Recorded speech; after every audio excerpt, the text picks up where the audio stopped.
I'll keep this introduction short and sweet.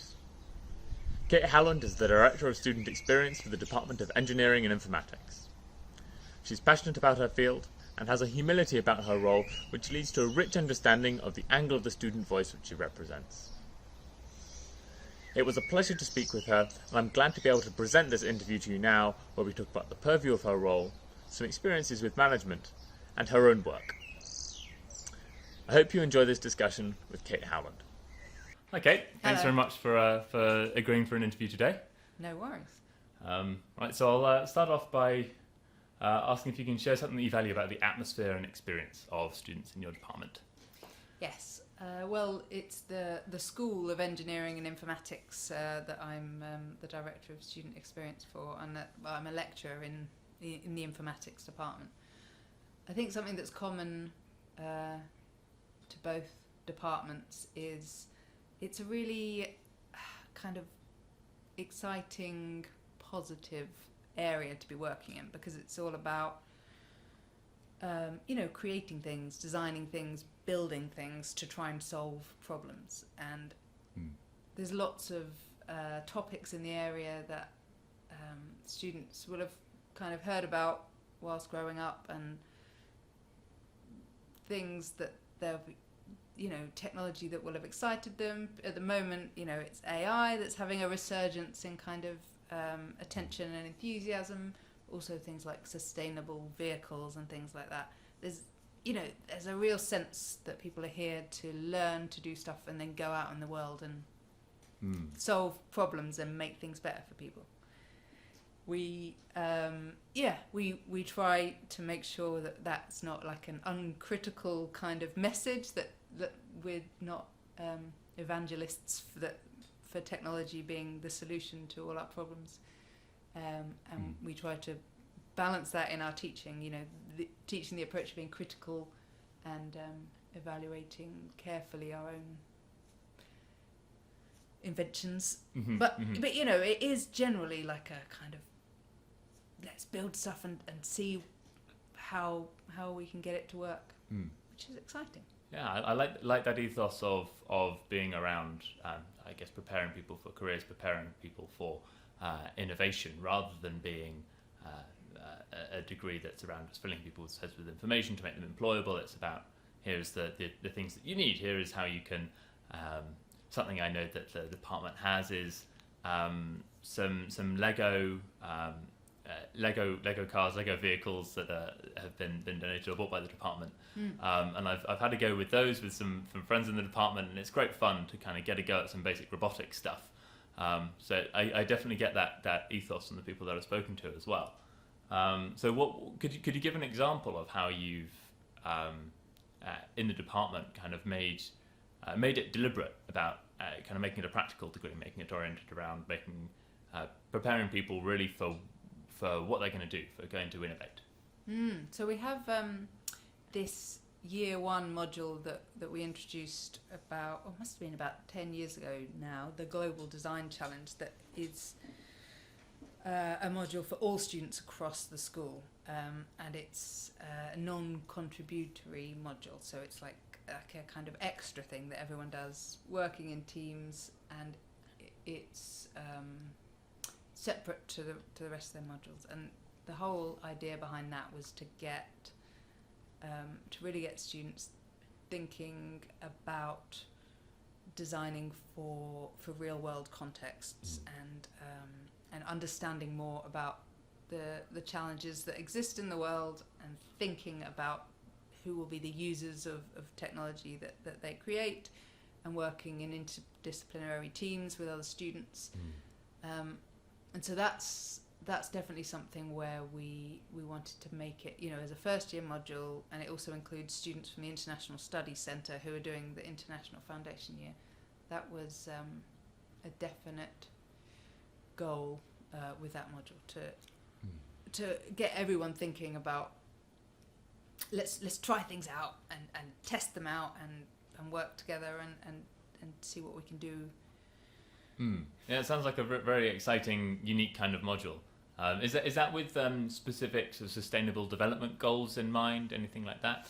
Yeah, it's not explicitly, because the idea with that is that it takes a different context each year, so a different location in a different country, and it's driven by the needs of the people that live in a specific community. And it's facilitated through an organisation called Engineers Without Borders, and they go out there as a team and they meet people in the community. They work with a local organisation, and they find out what they need. And so sometimes it will align with the Sustainable Development Goals, but it won't necessarily be led by that. But sustainability is a very important aspect of the students' designs and one of the things they're assessed on. Absolutely. That seems like a very, very interesting sort of unique piece of character that the department has. Would you say that's unique as opposed to a sort of engineering or an informatics school, another university in the country? What makes yours unique? Well, so there are other universities in the country that do similar challenges around that topic. I suppose what is unique about Sussex is probably the interdisciplinarity that's really strongly embedded into that module, but also just the way people do things and the way people think about problems. I think it started out that way.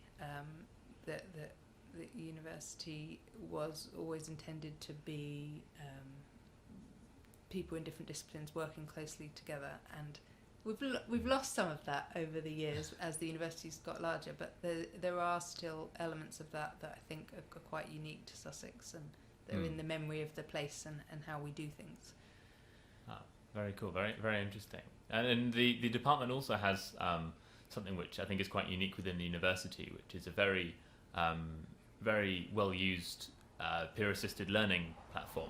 Do you think you could talk a little bit about that, explain what that is? Yeah, absolutely. So it's other departments and schools have student mentor programs, so that's quite a common thing in different schools, but we have the peer-assisted learning program, which includes some people who work particularly as mentors, but the majority of the PAL team work as PAL tutors.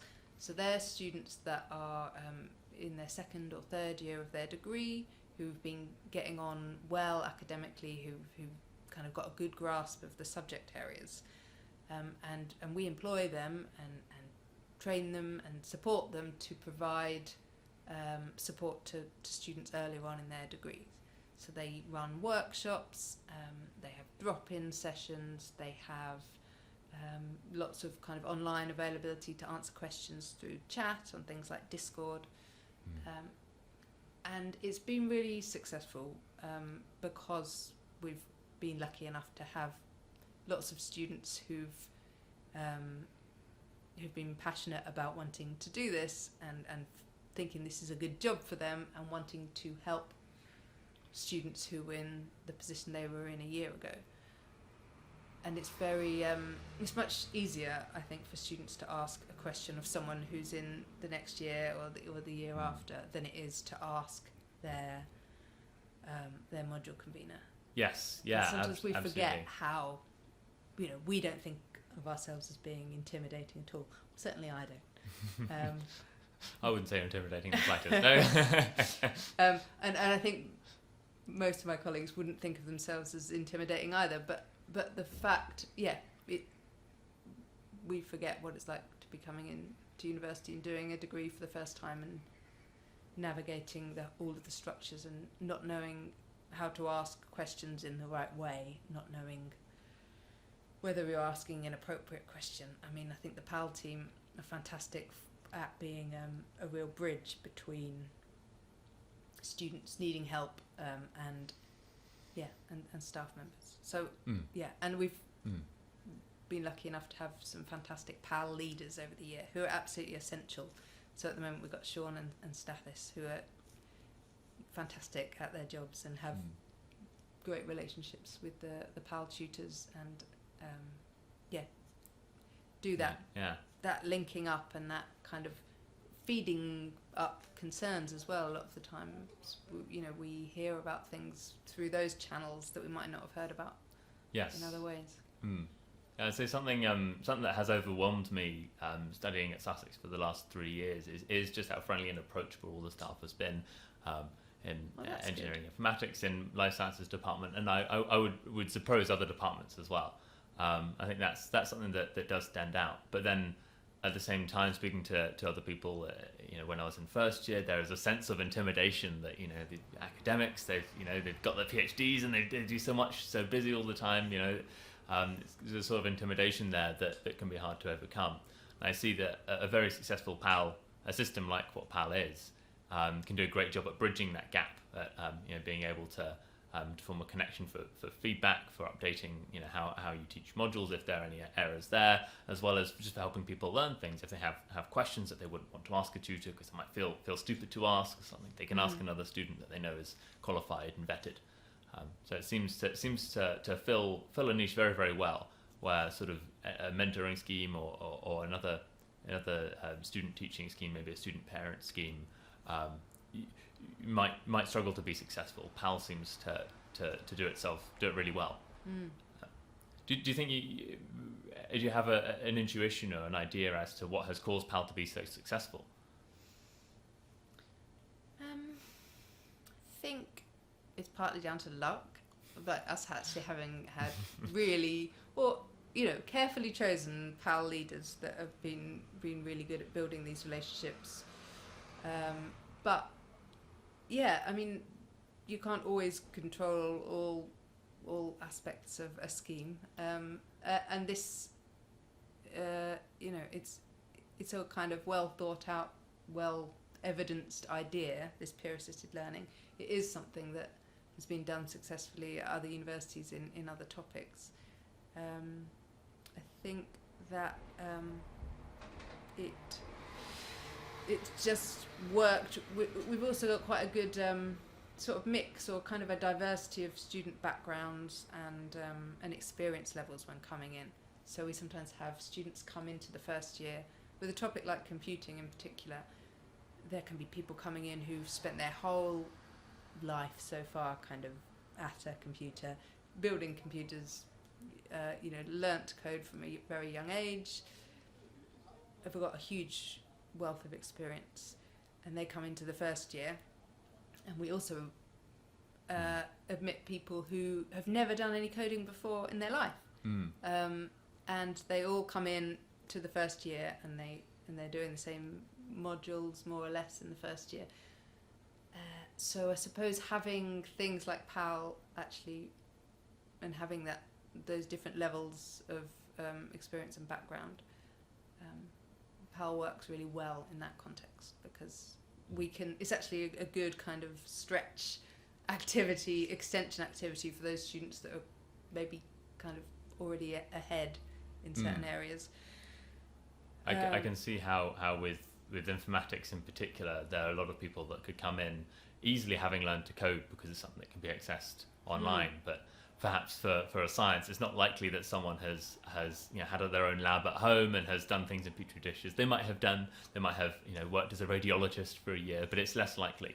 But with informatics in particular, perhaps with engineering too, people it's one of those things that people could pick up as a hobby, could already know how to do before they begin. And so having the PAL structured system perhaps kind of makes sense to account for that, kind of giving students that are more experienced already a role, so they can help other students that are less. Yeah, I think that certainly helps. And also people have experiences in different areas. So PAL is aimed at particular modules. So it might be that some people were found certain modules and certain sub areas that they were really strong at, and they might have themselves needed help from other PALs on other modules in a different area. So yeah, it's quite a good sense of everyone has different skills and strengths. Yeah, that's great. I'm a huge fan of PAL. That's something I discovered in my second year. I was told about by a friend and thought, wow, it's brilliant. Why does my department not have something like this? So it's I'm a really big fan of how successful, how well PAL works. That's great to hear. So when and why did you decide to take the role of Director of Student Experience? So I suppose it was this time about 2 years ago that my predecessor was stepping down, and they were looking for a new director of student experience. And it immediately stood out to me as something I would like to do, because that aspect of my job so far, the kind of meeting with students and providing support for students and connecting them with other support, had always been something that I'd enjoyed as an academic advisor. And it felt like something where I would be able to make a meaningful difference on a kind of weekly basis, which is something sometimes that I think as an academic you don't necessarily always get a sense of. And it's, I find it helpful for motivation to actually be having direct contact and getting to know students and getting to understand the challenges they're facing and seeing kind of progress and success stories regularly. Sometimes with our research can be kind of, many years before that paper gets published or that kind of impact in society might get felt. So, I thought it was something that was important and that would give me job satisfaction. Oh, brilliant. Yeah, good. Excellent reasons. So what does it involve exactly? So it's overseeing basically the student support for our students within the school, making sure they have access to the right types of support, both within the school and connecting them up with university-wide support. And it's primarily where students are facing additional barriers to completing their studies that the Director of Student Experience is mainly involved. So if a student has something happen in their life, like exceptional circumstances, unexpected events that impact on their studies, making sure they know how to kind of get that recognised, and it's also working with the student support unit, who are there to provide support for students who've got a long-term condition, or disabled students who need reasonable adjustments to be able to complete their studies on an even footing with other students. So my role is mainly to do with those aspects. Also, it covers things like attendance monitoring, which I think is sometimes felt as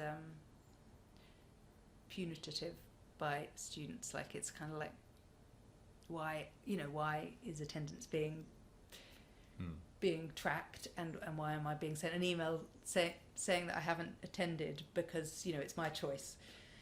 But the reason that that's part of the Director of Student Experience role is it can be hard to know when students are starting to struggle, or when they might be facing problems or challenges, things that are stopping them engaging.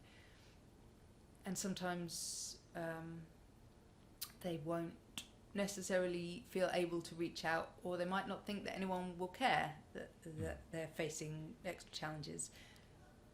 So if we see attendance levels dropping, that's kind of an immediate indication that there might be something there that we need to find out about, and we need to make sure the student knows what support is available, and they know how to get access to help if they need it.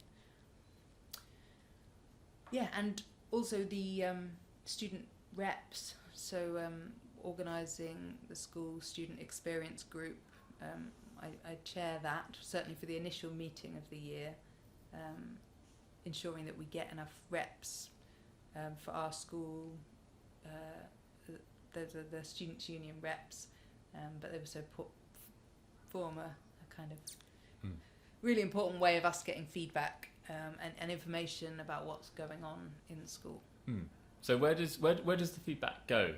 So you collect a lot. That it must be that you then take this in and you make recommendations to other people in your department, to lecturers, to perhaps other senior management. What does your sort of communication look like with what groups, what individuals do you communicate with? So for the school student experience group, we have, so I attend the meeting along with the head of school and the heads of department and the director of teaching and learning as well, because a lot of the issues, cross into the director of teaching and learning's remit. And there's such a kind of wide variety of level of issues that might be raised and feedback that might be raised. We deal with them in very different ways depending on, what it is. If it might be something like, did you know that this this door in the lab has been out of order recently? Or like there's students that are concerned about wanting to be able to do something slightly different for this project.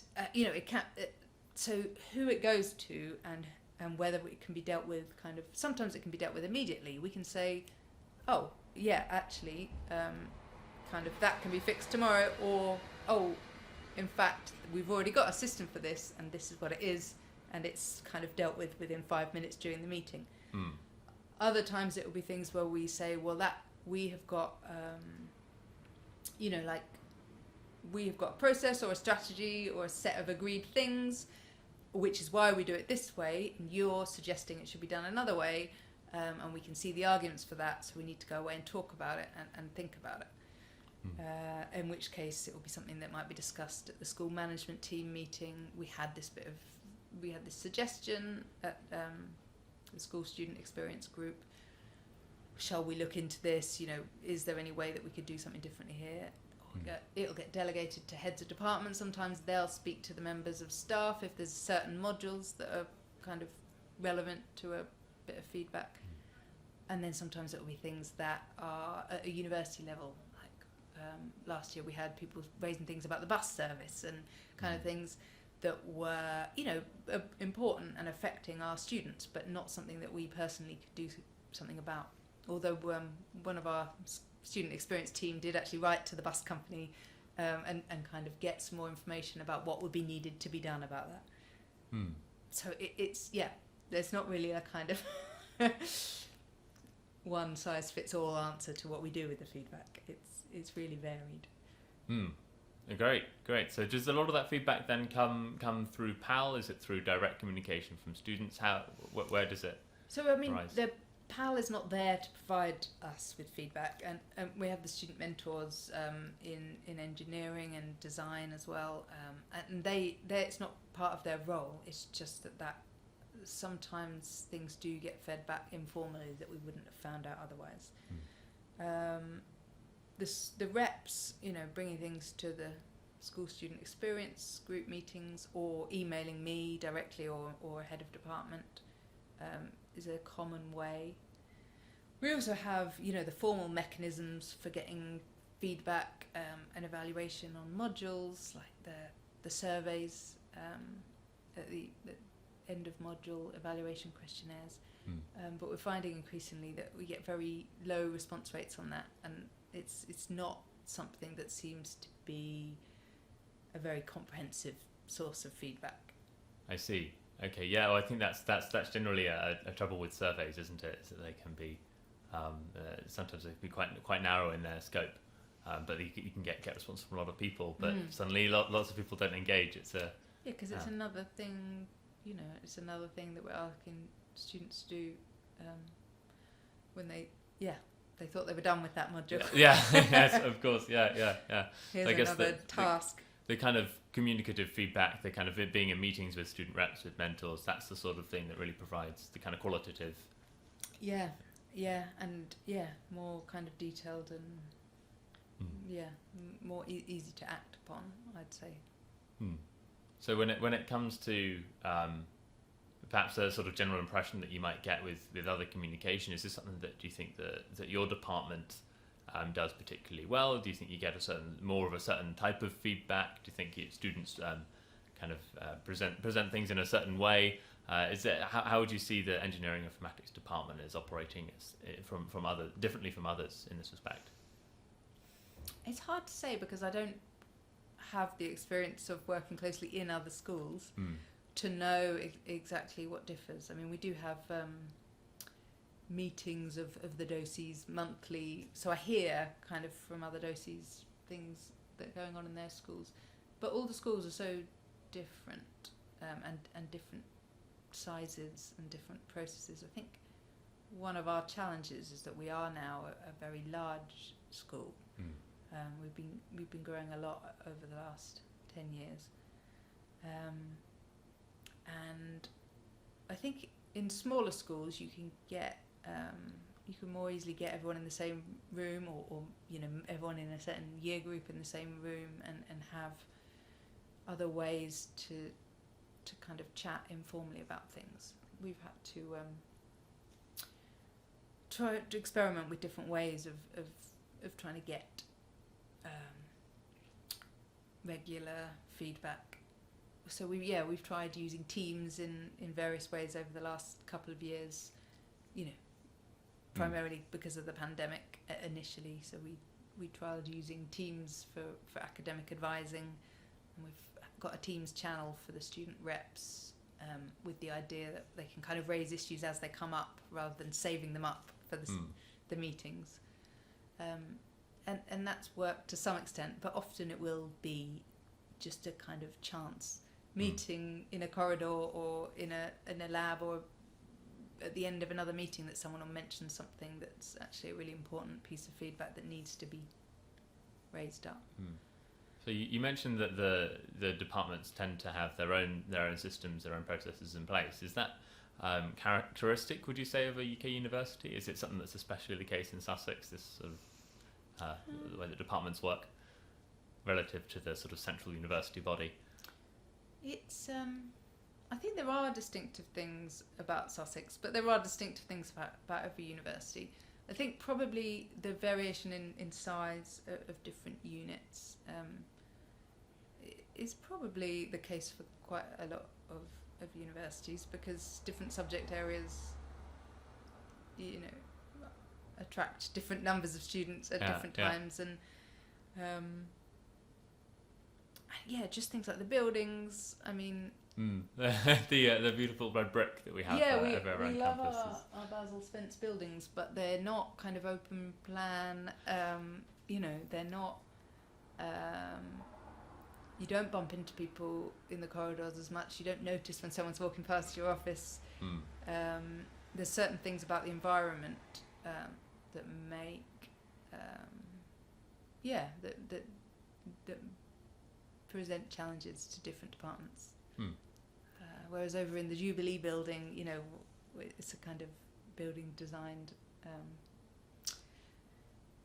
with lots of knowledge about what makes it easier for people to feel connected and feel more able to approach people, you know, because it's designed much more recently and can benefit from what we know now about what works well. Yeah, that's an interesting one. I think that the architecture of the campus is one that comes up every now and then. Basil Spence, who went on to win several awards, is quite a big name in architecture, but at the same time that the campus has got somewhat of a reputation for inaccessibility, for having lots of staircases, kind of maze-like corridors sometimes, as much as it's got something very unique at its heart of being built pretty much on top of the South Downs. Yeah, beautiful, but not always usable. Yes, always accessible. I think that's a good. That's a good point. Good point. Beautiful, but not always usable. Yes. Okay, so let me ask a couple of questions then about your research. So you've done a lot of work in human-computer interaction. Could you share what got you interested in that? What some of the big projects you've had, and what you're working on now? Yeah, absolutely. And talking about usability, that's that's a kind of an issue that's been of interest in human-computer interaction for many years. Basically trying to address the issue of the interface between the computer and the human, and working out how we can design systems that are usable and that meet humans' needs and that kind of reveal the complexity that is useful to the user and hide the complexity that is not useful to the user in any given task. So my kind of particular area of interest is I do a lot of work in child-computer interactions, so designing systems for and with children in particular, trying to find ways that people that face greater barriers to getting involved in the design of novel technologies, finding ways to involve them more in the design process through participatory approaches, and designing systems for kind of cognitively complex tasks like learning, so a lot of work around educational technology and things like that.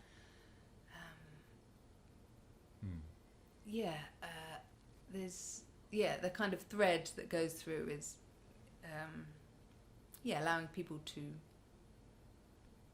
be more than consumers of technology, and to get insights and kind of take seriously the expertise of users, domain experts, of different groups of users that have really important knowledge to share with people that are trying to design technology for them.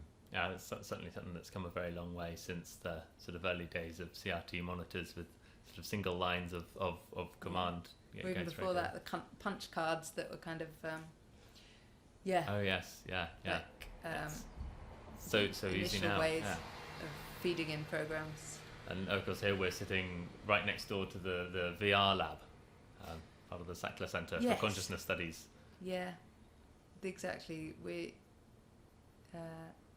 have made a lot of progress, or there's been a lot of changes in the way that the interface works and what you can do with it. So what's something you're working on at the moment? So one thing that I've worked on a lot in the last few years is the design of interfaces for novice programming. So designing things like visual programming languages for children. So there was this big push in the curriculum around nearly 10 years ago now, to get children learning about computing and programming at younger ages, with this idea that this would kind of solve something of a skills shortage, that we need more people who know how to program a computer, how to work with data, these kinds of things. Thinking if we start early, then we'll get more people who are skilled in this area. But it was easier said than done, right. And it was something that was kind of announced as a curriculum change without a huge amount of investment in kind of education for the teaching staff, resources, not that much new, just lots higher expectations. I see. So one thing that I've worked on in a number of different projects is kind of is tools that can be used to make these kinds of concepts accessible at younger ages. Things like visual programming languages and kind of embodied approaches, tangible programming languages. One of my PhD students has been looking at embodiment in computing education. So use of gestures by children when they're kind of thinking through computing concepts, understanding how those concepts can be conveyed through metaphors to young children. Things like, another one of my PhD students is developing an AR system that teaches children about networking concepts, but kind of does it first of all through this pirate island metaphor with Playmobil pirates, and kind of moves them along levels of abstraction to understanding the kind of abstract network diagrams and notations. So yeah, that kind of unpicking, like really sort of getting to grips with a particular context, understanding the subject area and designing interfaces that support that. That's what kind of has been taking up a lot of my interest in the last few years. I see. Oh, all very, very interesting. I think early education is, or teaching programming in early education is something that's, I think, perhaps appeals to governments, to those who think a lot about education. It's, get people who are young to learn to code and understand sort of concepts of abstraction, of computation. It's but then actually practically doing it is as you say, probably more of a challenge, and it's what you've been working to do with a number of projects. And there's also a very big risk of putting them off early. If you don't do it in a way that is kind of motivating and empowering and exciting, then all you're doing is telling them earlier in their school career that computing and programming are a bit dry, a bit hard to see the impact of in the real world. It can have the opposite effect if we don't have the right kinds of tools and the right kind of support to do it well. I see. Very, very, very interesting stuff, and it's very, very exciting field to kind of to think how it will develop and change as time moves forward. So you've had your role as Director of Student Experience since 2020, so two years now. In that time, I'm hoping you can give a story of something interesting, entertaining, but zany, crazy, something that's happened with you and students or groups of students. Yeah, I can't help but think of a time when I was taking my daughter on the bus to campus when she was at the nursery, and she was sort of she was clearly looking at someone behind me on the bus and making a very concerned face, and I'd look round, and then, this is one of the really busy buses, kind of aiming for 9 a.m. lecture type thing, packed with people, couldn't see what she was looking at, and she kept kind of like looking worried and then interested and worried, and I eventually managed to catch someone behind me pulling some very strange faces and clearly having a bit of fun. I thought no more of it until the next day when I arrived at the seminar that I was teaching for the day and came in and met my new students for the year, and here was the guy who had been winding my daughter up on the bus, looking very embarrassed. Oh, that's funny. Yeah, that must have been quite embarrassing for him to suddenly realise, oh, that was my tutor. That's good. Well, this is going to be awkward for the rest of the term. No, I think we both sort of silently agreed never to mention it and to move on. Yeah, that's probably the funniest one. So I've got quite a meaty question now to follow on from that one. Mm-hmm. So there must be times when you feel as though management isn't working in a way which you agree with. Can you share any priorities you'd change or projects you'd start if it were up to you? I'm certainly glad it isn't up to me, I have to say. It's not a job that, certainly not at this stage of my life, that I feel that I would want to do, having that kind of level of responsibility, and that the number of people and the number of students to try and kind of oversee and take account of in decisions. It's incredibly difficult. Certainly there are things that I think, I'm surprised that it's been done that way, and maybe it could have been done in a different way. I suppose, to me, I worry that we're not doing enough to try and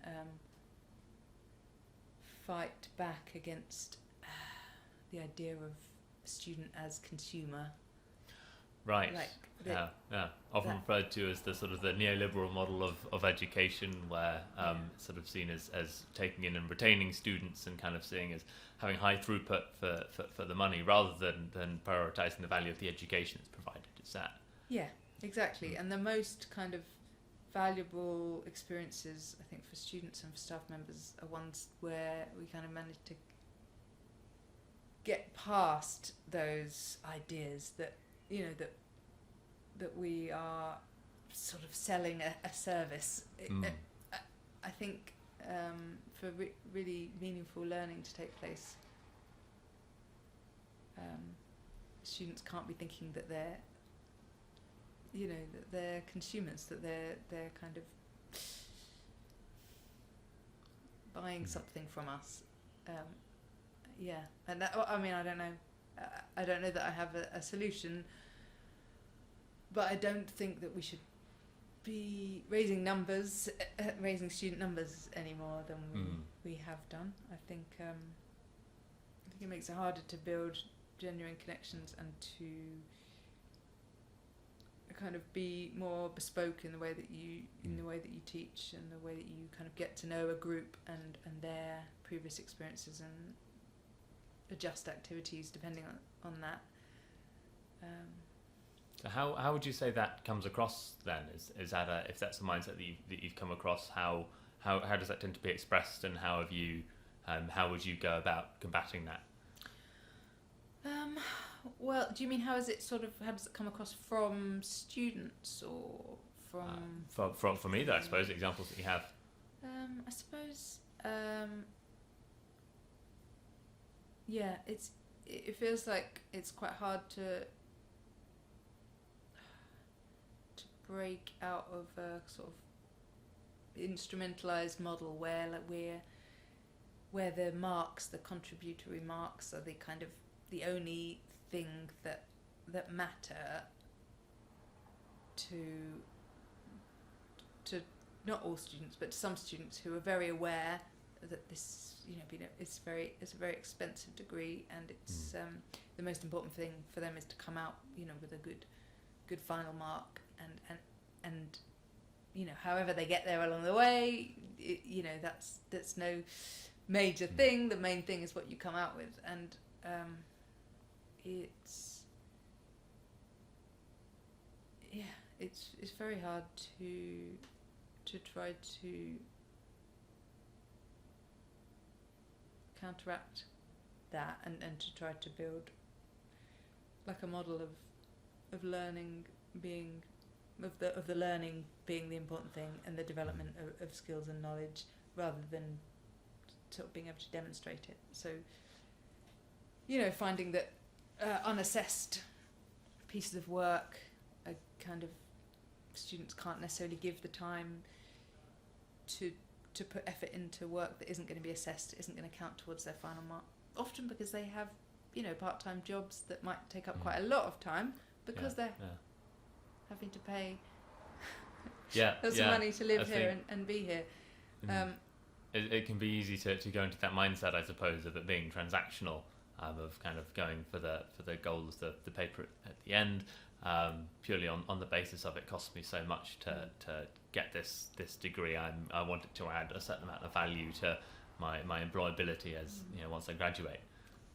But often the things that make a bigger difference in the success of the career later on, after getting an initial foot in from your degree, you know, will be the things that maybe along the way didn't seem to be essential at the time, but if people have kind of developed a different attitude towards learning and kind of, you know, being okay with the idea of failing and getting something wrong and learning through that process and wanting to develop their knowledge, that often seems to be what makes more of a difference in progressing in a career than what you come out with on the bit of paper that says you've got a certain mark. I see, yes. But I'm not offering any solutions. I can talk about the challenges. It certainly is a complex problem, isn't it? Yes. Sort of part of a wider sort of moved by the government towards changing the structure of higher education, and the spotting where that problem might manifest and what sorts of decisions can be made from your particular role. It's a hard whether the sort of the ideology of it comes into contact with the practicalities of it, I think is probably the where the rub is. Yeah. So I have one final question. So I'm in my third year. I've finished my studies. I'm about to graduate, and I'm wondering if you could offer a piece of advice, something that you could offer to a student that is in my position in your department, someone that's about to graduate, going off into the world. Yeah. So I suppose, yeah, it kind of relates to the previous point about seeing this not as kind of the end of something, but as the start of something, and knowing that what you've learned in your degree is a valuable first step, but not being kind of afraid of setbacks that will come along the way, whether or not that's not being able to get the kind of job you want immediately out of university, whether it's having a couple of years doing something that isn't kind of exactly what you want to do, but building up more experience in the workplace, kind of building connections, whether it's realizing you need to go on to do further study to actually do the thing that you really want to do, trying to develop resilience to things going wrong, to being able to receive kind of critical feedback, and using that and seeing critical feedback as a gift and something that can be used to improve and to make you better and to allow you to go further. Just those small challenges that that I'm still working on myself. I like that line, especially seeing critical feedback as a gift. I think that's I have to tell myself that every time I open a review on a paper or open my student evaluation questionnaire when there are comments. Brilliant. Well, thank you very much for the interview, Kate. It's been an absolute pleasure. I've enjoyed it too. Thank you. Yeah, I'll leave it there. Cheers.